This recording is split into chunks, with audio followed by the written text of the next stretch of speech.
Hello again, good people.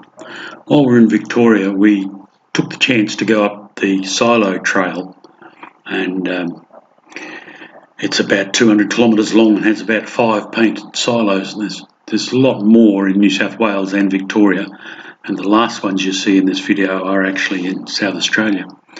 But I thought I would just do a little video just on the silo art because it can be pretty bloody amazing.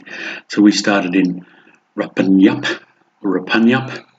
and worked our way through, and the last one you'll see here is in Kimba in South Australia.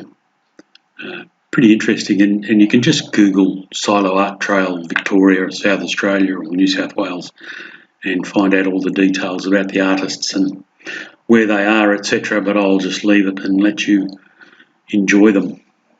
Cheers, see you later.